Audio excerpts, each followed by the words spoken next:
geez, is there anything I could outsource that would allow my actual 15 hours to be even more productive? Are there parts of the sales process that actually make me more money than other parts? Now, all of a sudden, you're managing your time because you're doing it based on the outputs. So I love pay time, no pay time, but I love even more taking a quantitative view of it to figure out what that actually means. Well, it makes it so personal. So it personal. Does.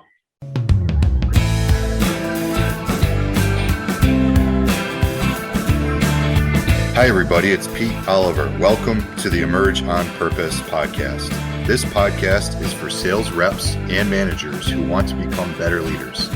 Each show, we'll talk about a different leadership principle that will help sales reps and managers emerge on purpose.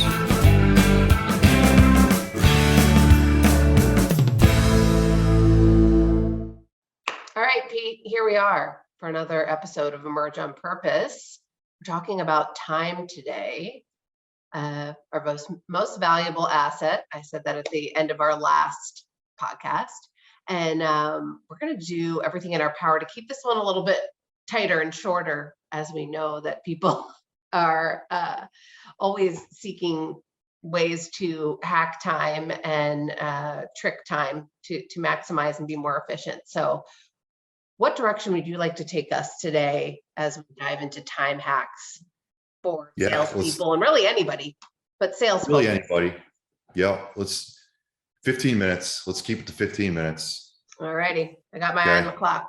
Let's start with one that's near and dear to my heart. Okay. Yeah, please. So Sandler has this concept called pay time, no pay time. Okay. Imagine you draw a line across a piece of paper horizontally, and the stuff that makes you money goes north of the line. Okay. Stuff that doesn't make you money goes south of the line. So that's why we call it pay time. Okay. So depending on the role you're in, you can interpret that different ways. But with sales, it's pretty simple. If I'm in the sales process itself, okay, if I'm networking, if I'm trying to generate pipeline, if I'm having conversations, maybe with strangers, maybe with clients, if I'm prospecting, if I'm doing stuff on LinkedIn, if I'm having discovery meetings, solution development, advancement meetings, presentation steps, account reviews, all that stuff that would be part of your selling responsibilities, figure out the net result of that activity. Okay. Now, first of all, you want to maximize pay time. That's kind of goes without saying, but our head sometimes will put us in other places. We get distracted. We chase bright, shiny objects. We think we're busy, but we're not necessarily busy doing the things that could help us accomplish our goals. So what I like to do is try to figure out what that pay time is worth. So let's just say you can do it two different ways too. The output can be money in your pocket. Okay. The output could be quota. So I like to do money in my pocket. That's kind of like what I like to do. So you take the total number of hours that you invest in your pay time activities, and then divide that. I always get confused on which number you divide into which. So the amount of attainment that you got from the activity divided by the hours of activity to figure out what that time is worth. Like you look at a typical consultant, they charge $300 per hour. Okay. Sure. Their time, if they're in pay time, is $300 per hour, whatever that is. As salespeople, we can do the same thing.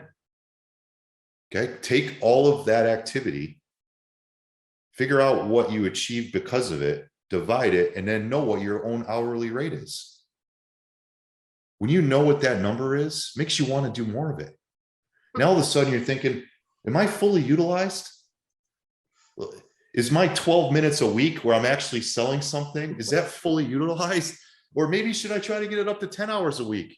If I'm at 10, what would happen if I got it to 15? Sure. Okay. Geez, is there anything I could outsource that would allow my actual 15 hours to be even more productive? Are there parts of the sales process that actually make me more money than other parts? Now, all of a sudden, you're managing your time because you're doing it based on the outputs. So I love pay time, no pay time, but I love even more taking a quantitative view of it to figure out what that actually means. Well, it makes it so personal. So It personal. does. Not only, as you said, am I being utilized, but for me, where my mind went is time wasting. And if you're putting a dollar amount on those hours, and again, if you think of a calculation, if you waste 5 minutes every day for the entire year, that's 40 hours. 40 hours times whatever your number is, 300, or could be well beyond that. That's a lot of money that you're wasting. I would bet, and again, I haven't done I'm not a detail guy. I think you know that.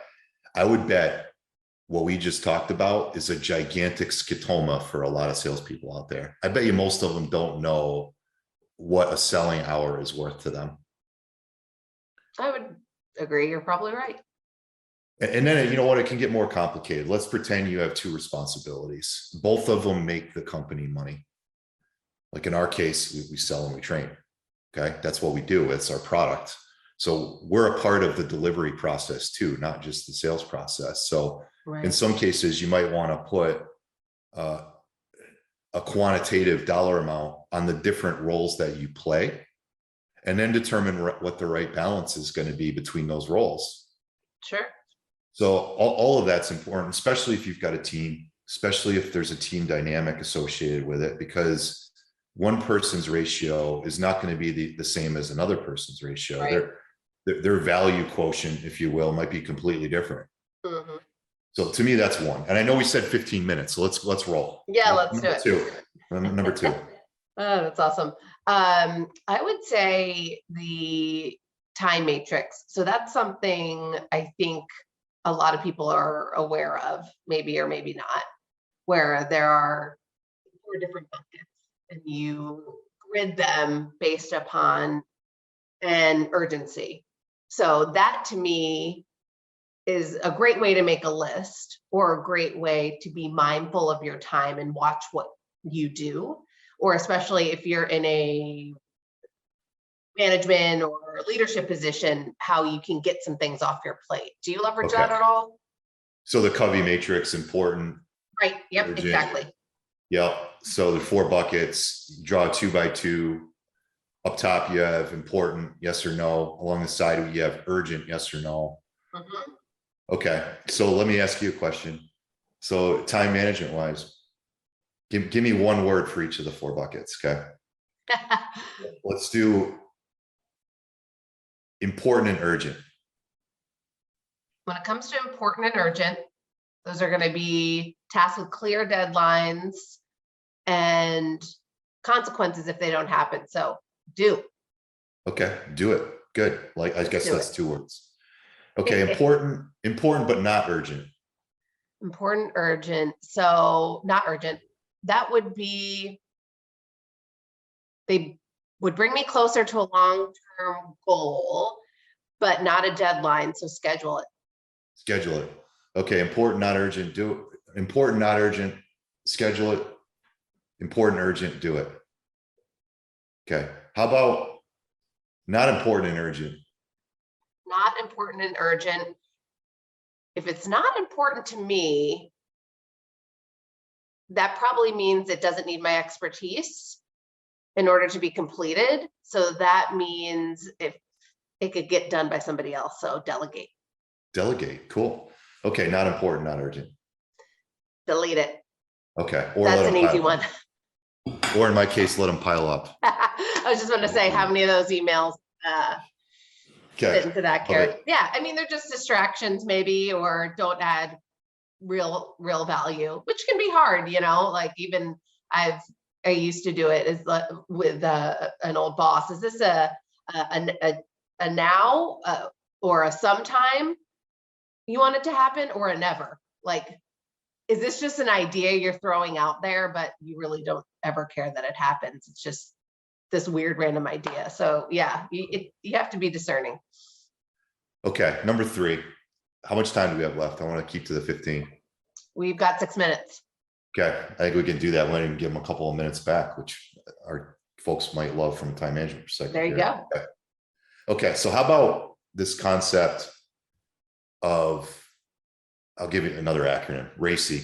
Okay, this is assuming that it's not just you involved with what's happening.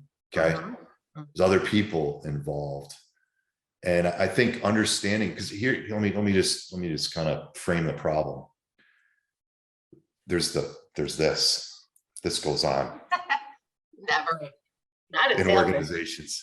And those of you that are listening on audio, my arms just were flailing around, because basically what I'm trying to say is, I thought you were doing it. Nope. I thought you were doing it. Nope. Well, who do we need to tell about that? And why did we need to tell them and all that? So there, a lot of times we waste time because there's gray area in this matrix of what role we all play in a given project.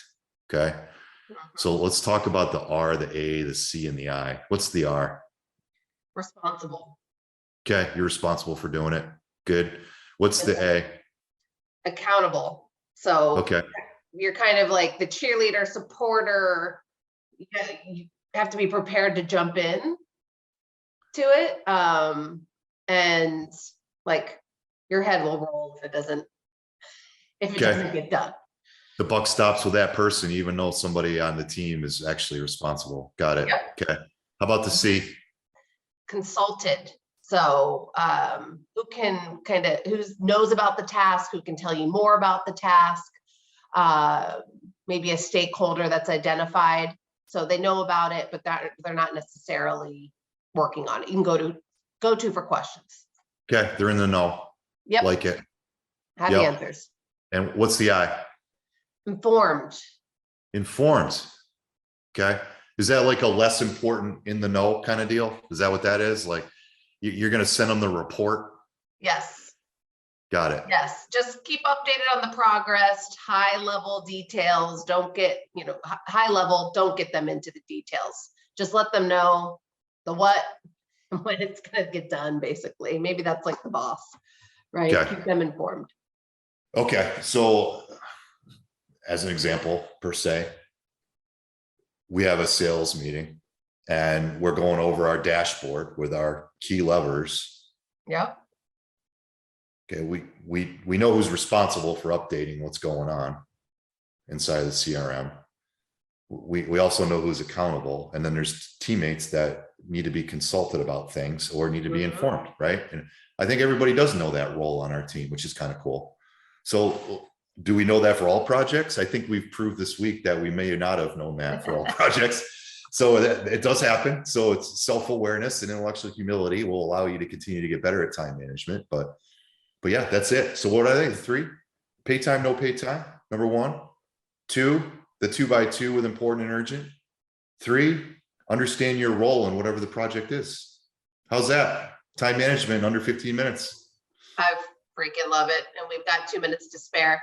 Yeah, those for me are ones that I use regularly. And especially, the cool thing is too, there are charts you can use. And we even offer a tool that helps you break down RACI that we can offer that's helpful. Because as you mentioned, it can be in any different areas of the business when you're working on team projects. So beautiful. Yeah, if we're going to emerge on purpose and keep climbing, then we've got to manage the only finite asset that we have, okay, which is time. So hope you enjoyed the 15. Thanks. Amen. Until next time, enjoy the climb. Rock and roll, everybody. See you next time. Thanks, Pete. Do you ever find that your prospect's decision-making process is a mystery? Do you get stuck with people who claim they can make decisions, but really can't? Then you're left wondering what to do next? We at Sandler SaleFish excel at the how-tos in sales and sales management. Book a discovery meeting with us today. A discovery meeting is a simple exchange of information to determine fit. A discovery between two parties, nothing more. We've helped thousands of purpose-driven sales leaders and sales professionals just like you to shorten sales cycles, consistently meet sales forecasts, and take control of the sales process once and for all. Go to salefish.sandler.com/book a call or scan the QR code on your screen. Until then, keep climbing.